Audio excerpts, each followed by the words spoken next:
Have you ever popped in a game before and right away you know that this is not a good game? This game was not made for you. This game is buggy as crap. This game just doesn't work. But for some reason, it wins you over, and before long, you just can't stop playing it. Hey guys, I'm RNG Gamer. I play all my games randomly, and since I play all my games randomly, I end up playing a bunch of stuff that I normally wouldn't play. A lot of it I don't even like. These are the best terrible games I've ever played. And I know exactly what's going to happen. The same thing's going to happen in this video that happened the last time we did one of these videos. You guys are going to jump into the comments and it's going to be all like, but freaking RNG Gamer, that game is so good. Everybody loves that game. I've literally never seen anybody ever say that that's a bad game. Not once has anybody ever said that's a bad game. Sorry, I don't know what to tell you. Sometimes there can be a game that I would consider to be terrible that you wouldn't. I, and a whole bunch of people out there in this world, think Roblox is terrible. Yet, it has millions of 12-year-olds running around on it playing all day, every day. Does that make it a good game? No. Does it make it a bad game? Possibly. But every one of these games I'm about to cover has something in it that I don't like, something that drives me away from the game. Maybe it's a genre I hate, but maybe a lot of people like it. Maybe it's universally panned. Maybe it's just a hidden gem that people didn't get. Whatever the case, every one of these games I went into it expecting to hate them, yet they won me over. They were terrible games in my eyes, until they weren't anymore. The first game was made by FromSoft. It was an Xbox exclusive, set in the United States and only released in Japan. It got remastered and ported to the PS4, and it's rocking a Metacritic score in the low 60s. A lot of people don't like this game for a host of reasons. It's Metal Wolf Chaos. Now these days, FromSoft are more known for Elden Ring and the Dark Souls games. But before those came out, you know what FromSoft made? A bunch of janky RPGs and a freaking boatload of mech combat games. Dude, they put out freaking Armored Core. The Armored Core series. You know, the series where there are like 550 controls to manage on the controller, and you can adjust every single aspect of every single weapon and movement and limb and your eyes and the freaking jetpack and everything else you'd ever want to control on a mech. It's a very deep and thought-provoking kind of game. People love the Armored Core series. I mean, I don't. I've never been able to get into it. But what's the problem with Metal Wolf Chaos? Well, they took all of that small micromanaging and got rid of it. And they just made a button-mashing, mindless, fun game that just happens to be set in a mech. You play as the freaking president of the United States, and there's been a coup. The whole country has been taken over by the vice president, who's the bad guy, by the way, but the whole country's on his side. They think you're the villain, and the only way to convince them otherwise is to destroy all of the cities around America to wipe out the forces of the vice president before finally making your way to the moon, where the real capital is. If you guys don't know, the capital of the United States is actually on the moon. You make your way there before winning the hearts of all the citizens of the United States back. But this game, I mean, there's strategy to it. It gives you things you have to do, but you just basically run around and like press buttons and just sort of win. It's way over the top. It's a B-grade, silly game. And that's what it's supposed to be. It's a lot of fun. I had a great time with it. It required no thought. It required no effort. I got to just enjoy it. It's like watching the movie Commando with Arnold Schwarzenegger. That movie has no redeeming qualities whatsoever. Just like this game. It doesn't really look that good. It wasn't filmed or directed very well. The acting is present, but there's never a moment of that movie or this game where I got bored. Not a single time. It is stupid as hell, and I loved every second of it. This next game was an early-ish kind of release on the Xbox 360. It did not review very well. It's a first-person shooter starring a Native American protagonist, set mostly on a Native American reservation at the beginning, and I don't understand why people didn't like this game.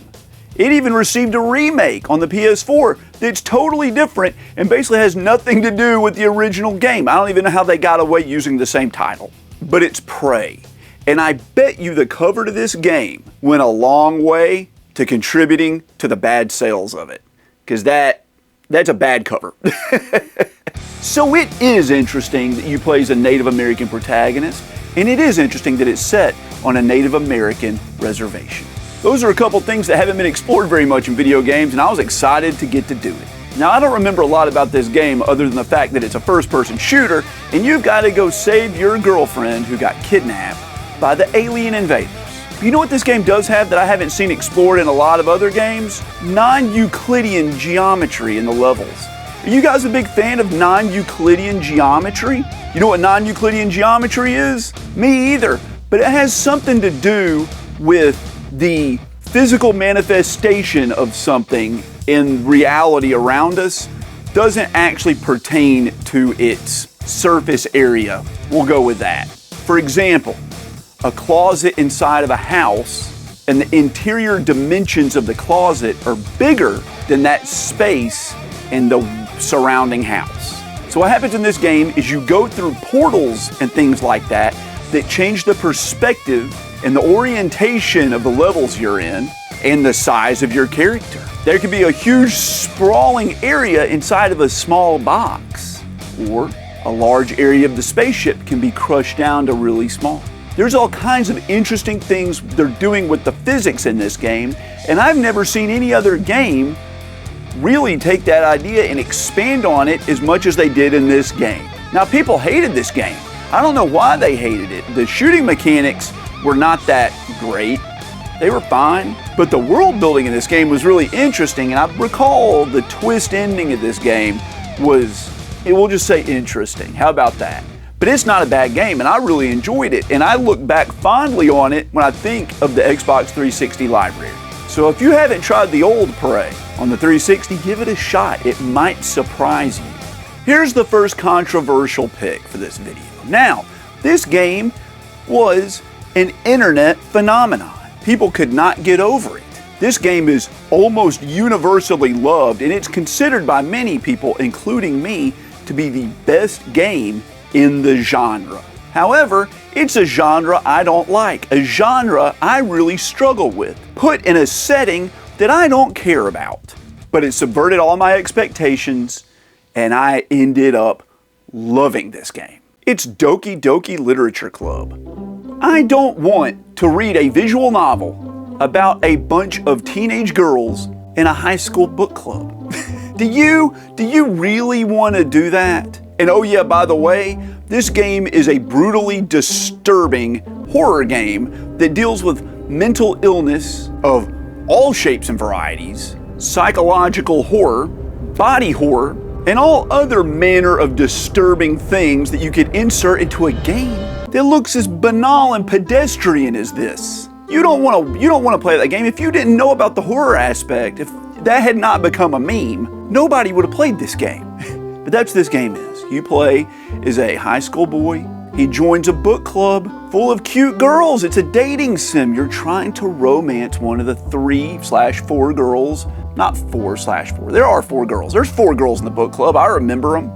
It's up here. But things start going haywire. The first hour or so of this game is just like, it's a dating sim. It's a virtual novel dating sim. But it just keeps spiraling down and getting weirder and weirder and weirder and more disturbing and crazier. And then you finish the game and you play it again, and it gets weirder and weirder and weirder. The end is not really the end. The end is just the beginning, as they would say. Now, I've played a bunch of virtual novels in my day, and I have not been a fan of most of them. Most of them, probably 80% of them, I was not able to get through. They're just not made for me. I love to read, but something about the traditional anime-based virtual novel, just not for me, guys. But Doki Doki Literature Club, made for me. This game was made for me. It took the elements that I hated in virtual novels and dating sims, it flipped them on their head, and added a little bit of horror spice to it, and it became a beloved game. I think a lot of people were in the same boat as me. Now, what do you do in Doki Doki Literature Club? You read. You just read. Sometimes you select a couple of words off a page, but that's it. That's the gameplay. It's a video game where you read. Is that even a video game? My wife says that virtual novels are not even video games. They're not at all. They're just books that happen to be on a game console. Yeah, you interact with them, but there's not much interaction. But watching it unfold is as thrilling as any game I've ever played. Ooh, here's the next controversial pick. Now, this game is also universally loved. But right now, if I told you that this game is about doing paperwork and keeping your desk organized, and that most of the gameplay is just going to be like looking at documents, probably doesn't sound too thrilling. However, you'd be wrong. It's Papers, Please. And that's exactly what this game is. You're a border agent for a fictional country, and it's your job to allow or prohibit people from coming into the country. And the way you do that is you look at their documentation, you look at their passports, other things they pass you to come into the country, like work visas, study visas, things like that. And you try to make judgment calls on whether they should get in or not. And at the end of the day, you're graded on how well you do, and that earns you money that you can then use to manage the finances of your family, buy them medicine, buy them food, things like that. But as you play the game, you'll begin to realize that there are a lot of political dissidents trying to make their way into the country, and you get air that something is afoot in this fictional country, possibly an overthrow of the government. Do you let these people in so they can organize and protest and maybe perform some terrorism? Or do you prevent them from coming into your country? Are you going to be an upstanding citizen? Are you going to be the person that moves for change? Are you going to get caught doing it? These are all really interesting ideas that are hit on in Papers, Please. I've never seen a game that takes such a small and insignificant idea and blows it up to such a grandiose level. And watching the way things unfold in this game and actually playing it is fun too. It's a clue game.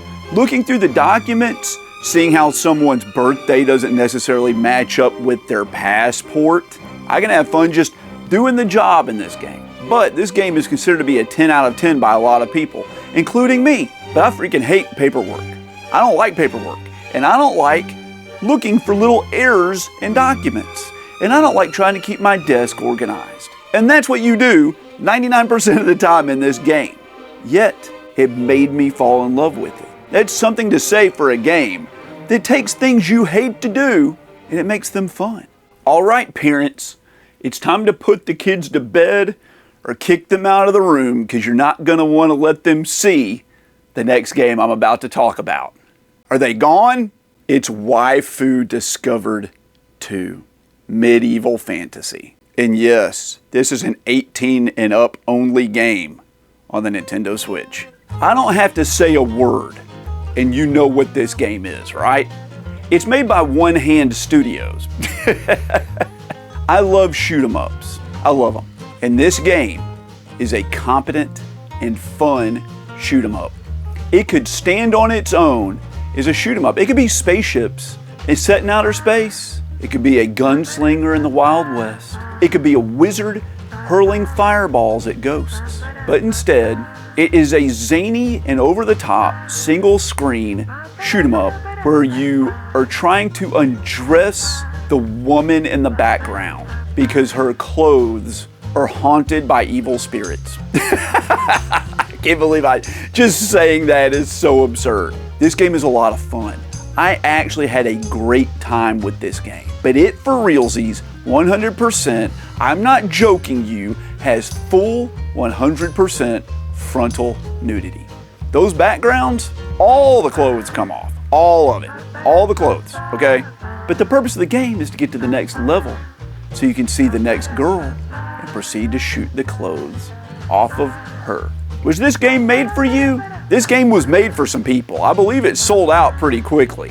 I love shoot 'em ups. I buy every one of them. I bought this because it was a shoot 'em up. But it freaking won me over. It's almost like an RPG. In between the levels, you can buy upgrades to your ship. And it's really, really cool. I think that this game was like an 8 out of 10 good, excluding the full frontal nudity. But what are you gonna do? What are you gonna do about it? This company thinks they need to rely on the naked women to sell their games. Maybe they do. Maybe they do. But for me, they don't. Still, I don't know how much gameplay footage you got to see in this segment, but I hope it was enough for you. Next game.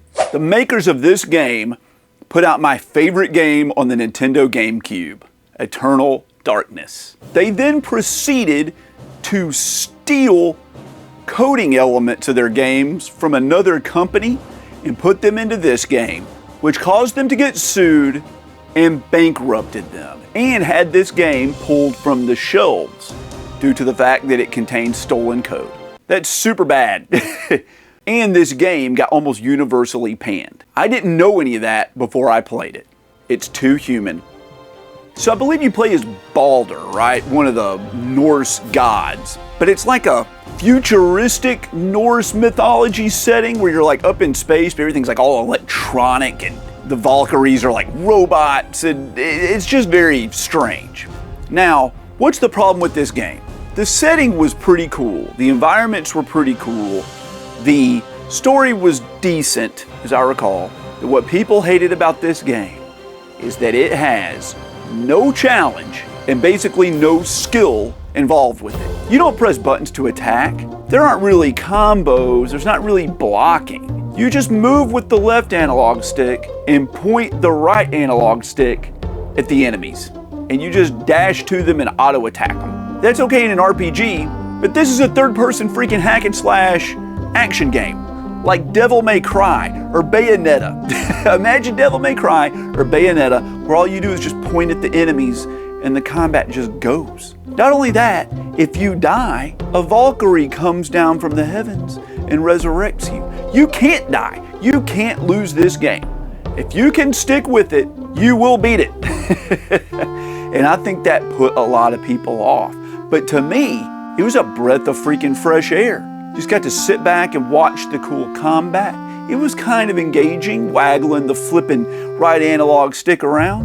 But I've never heard anybody say that this is a good game. I don't know that I would say that I even think it's a good game. But it won me over, and I enjoyed it, and I beat it several times. I think I played through this game like 3 times. 3 times. What the crap? It's like the worst example of a game in one of my favorite genres. But it still manages to hang in there somehow. Have you guys played this? Did you play Too Human? You used to see it everywhere for dirt cheap, and then of course they pulled them all off the shelves. Kind of like dried up. But I don't think it's an expensive game, even though it has a limited supply. It'll never be reprinted. The game's contraband.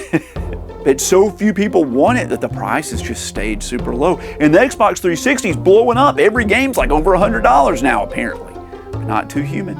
Not Too Human. I like puzzle games a lot. My favorite part of a lot of like survival horror games are doing the puzzles. But I like it when there's a set sort of objective you have to do and you have to figure out the steps to get through that. What I don't like in puzzle games or in life is when they just give you a bunch of like resources, like a bunch of tools and a bunch of lumber, and they're just like, do whatever you want to do and figure it out. I don't want to do that, man. But that's what this game is, and I love this game. It's the Incredible Machine, and this is the 3DO version of it. So what do you do in the Incredible Machine? Well, they give you an objective in one of like the 200 freaking levels you play. And they are hard, by the way. Like, I don't think I've ever made it past about level 80. You know, maybe you have to crack the goldfish tank, or maybe you need to set off the cannon. Then they give you a whole bunch of just tools, man. Balls, levers, pulleys, flamethrowers, string, and you build a Rube Goldberg machine to try to accomplish your goal. Now, sometimes they give you exactly what you need to reach your objective. Sometimes they just give you a bunch of crap and you don't have to use like half of it. So a lot of the puzzles have like a red herring built right into them. They give you all this stuff and you're wondering like, what am I doing with the hamster wheel? Where does the hamster wheel fit into this? The hamster wheel doesn't fit into it, brother. You just gotta drop the bowling ball on the flamethrower. The hamster wheel was just a big trick the whole time. Or sometimes they'll give you like 15 rubber bands and a bunch of like hooks and a bowling ball. And you're like, obviously I gotta like stretch the rubber bands between the hooks and drop the bowling ball and it'll bounce around, you know, but really all you gotta do is just like put the bowling ball above the light switch and it'll like turn off the lights. I'm ranting, I'm making it sound like it's not fun, but it is very fun. It's a game of exploration and screwing around, and you can do a lot of really interesting things other than just solve the objectives of each level. But this will stretch your mental capabilities. This is a hard game. And I don't know how some of these levels would ever get solved without using a walkthrough. They get really convoluted towards the end. Like I said, I've never made it past about maybe the halfway point in this game. I don't think I've ever beaten it. I've been playing it since I was a kid, but it's a lot of fun. So if you haven't tried out the Incredible Machine, I'm sure you can grab it on GOG. It's probably definitely on Steam. Probably definitely. I always say that. I probably definitely always say it. But give it a shot. It is a lot of fun. Well guys, I hope you liked the video. If you haven't already, do that. Subscribe, like the video, leave me a comment. You can see the channel members and Patreon supporters on the screen right now. If you'd like to help out the channel a little bit more, for as little as 99 cents a month, you get access to early videos, member exclusive videos. There's a whole bunch of stuff in the different options, so go check that out. Every dollar goes right back into this channel. I really appreciate you guys more than you'll ever know. And I'll catch you guys next time.